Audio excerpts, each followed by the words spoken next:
Southwestern family of companies welcomes you to the Action Catalyst. With each episode, our diverse and amazingly accomplished guests share their insights and inspirations to help us ignite our own. So let's invest attention together to breathe, to reflect, and refocus, and defeat the voice that we call Mr. Mediocrity. Then let's enjoy moving forward to make a positive difference in our world.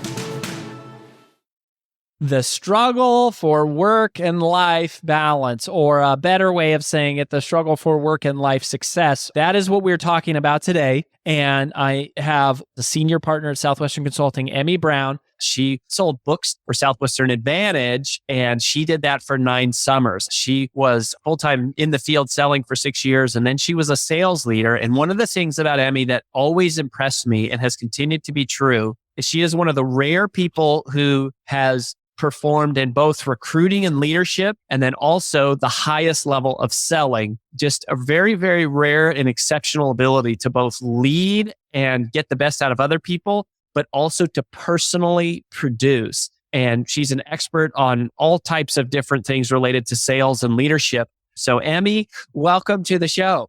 Hi, I'm glad to be here.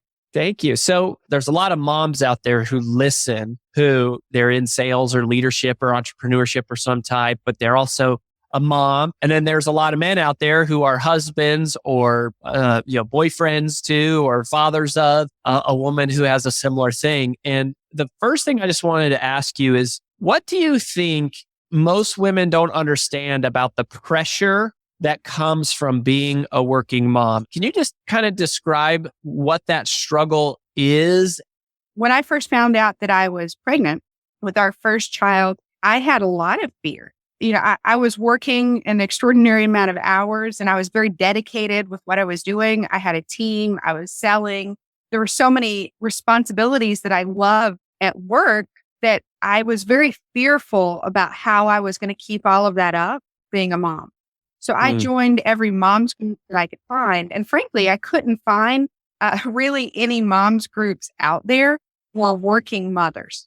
All the mom's groups I was able to find were for mostly stay-at-home mothers. And so I had so much fear about how I was going to be able to make it all work, how I was going to be able to manage, how I was going to get it done, how I was going to continue to produce at the same level, how I was going to continue to lead. And I really felt a lot of fear. And in hindsight, everything worked out a lot easier than I could have even imagined. It's kind of like you just put one foot in front of the other, and you take that first step and then that next step and then that next step. And it really does just work out. I think so much of the fear that we have is unwarranted, and we just have to learn how to trust that it will all work out. But it wasn't as bad as I thought it would be. So do you feel that pull to like be at home, but also to be working? I mean, how do you manage that, or how do you coach yourself through that, or what is your mindset about managing that dynamic? Well, all of us do feel pressure, and it doesn't matter if you're a stay-at-home mom or you're a working mom or you work part-time. Every single mother is going to feel a lot of mom guilt. We're going to feel guilt for working and missing out on, going to a luncheon at our kids' school, or being able to help with a fundraiser. Or we feel guilt that we're not, if a mother's not working or contributing or growing, like we feel a certain amount of guilt that way too. So mom guilt is very, very, very real. One of the ways that I combat that is actually being very intentional with my time. I live and die by my schedule.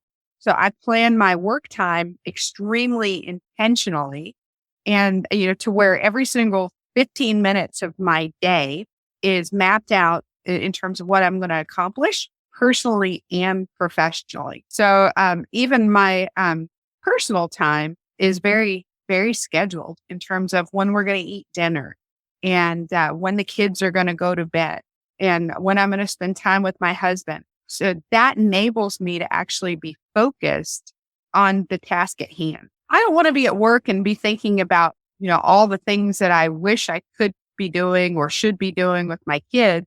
And I don't want to be at home thinking about what I didn't do or I should be doing at work. I want to live in the moment and give it all that I have at work and then give it all that I have at home.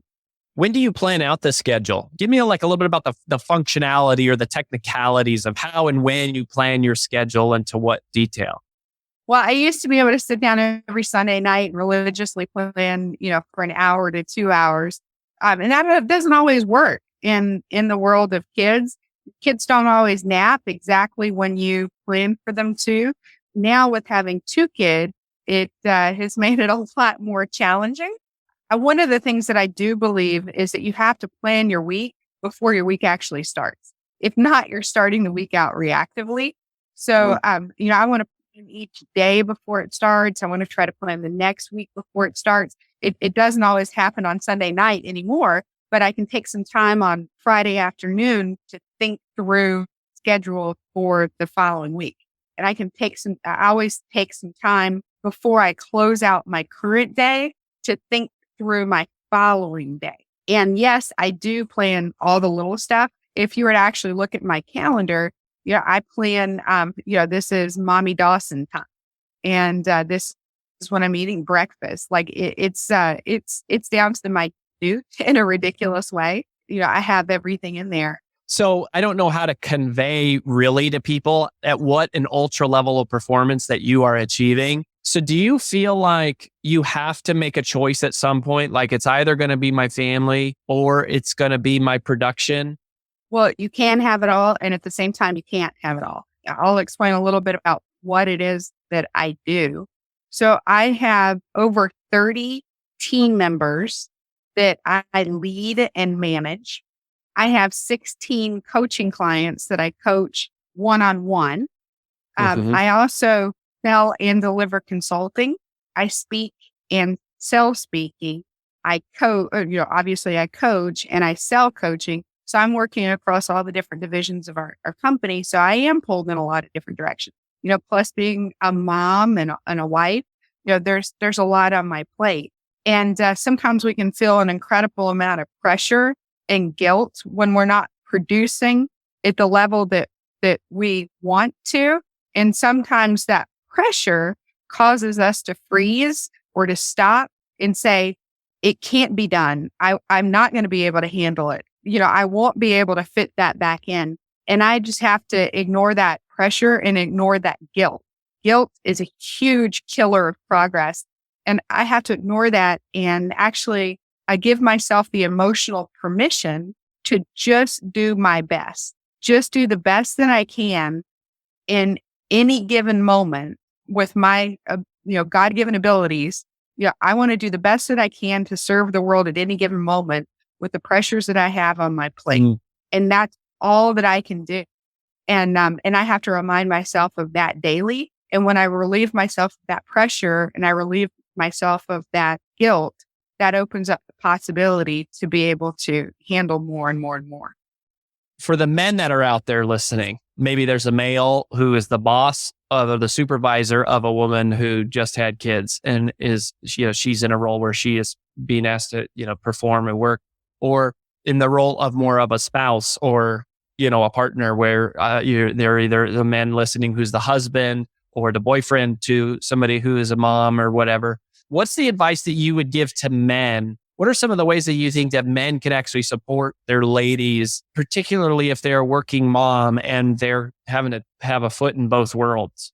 Well, it's good that you asked that question because it is very different for men than women. We have a very young company, young in terms of time that our company has been around, and also young in terms of age of the leader. I mean, we were building this when many of us were in our late 20s. So I was the first person who was a female to have a young kid, to have a baby in our company. And so I really didn't know if it was gonna work because it's very different for a man than a woman. There's just different pressures and different responsibilities. It's definitely, a physical challenge for a woman. And then women get their fulfillment from different avenues than men. Oftentimes, a man gets his fulfillment and his sense of purpose and confidence from his production or from his financial contribution or who he is in business. And a woman is a lot more likely to get a lot more of their fulfillment, not always, a lot more of their fulfillment from their family. I relish in the family time a lot more than my husband does. And I have to understand that we are different. And my husband and all husbands or significant others need to understand that men and women just think differently. Women are going to put more pressure on themselves to spend more time with their children. They're going to put more pressure on themselves to, be there for certain events. Those events are going to seem more important. They're going to feel guilty when they're not. And men just need to recognize that and be okay with it. And every woman is different. For me, I know that I am better being a working mother than a stay-at-home mom. If I was home, when I am home with my kid all day long, I get irritated. I get aggravated by little things. And I know when I'm working during the day, I feel good about that. And then when I come home, I can be very, very focused on my kids and give them my undivided attention and just be completely present and joyful and in the moment. But I need more of that time. I need more of that intentionally focused time than my husband does. And I think men, a boss or significant others, but men need to recognize that to women, it's very important to have more time than they might want. And it's also important for them to take their child to that doctor's appointment or go to that school event.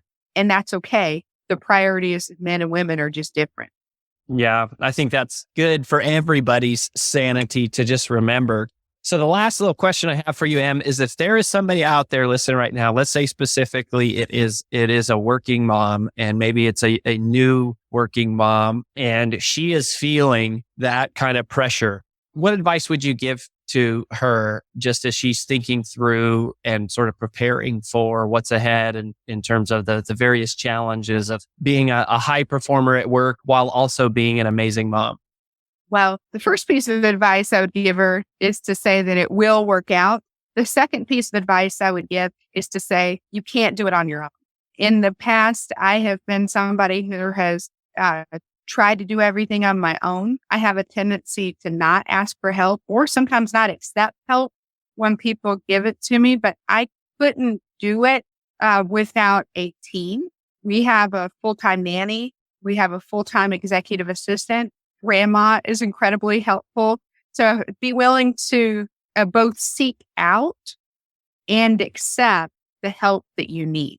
Because if you have the help that you need, you're going to be more likely to flourish than if you try to do it all on your own and carry the weight of the world on your two shoulders. Emmie, we appreciate you. And on behalf of our team, we wish you all the best. Thank you.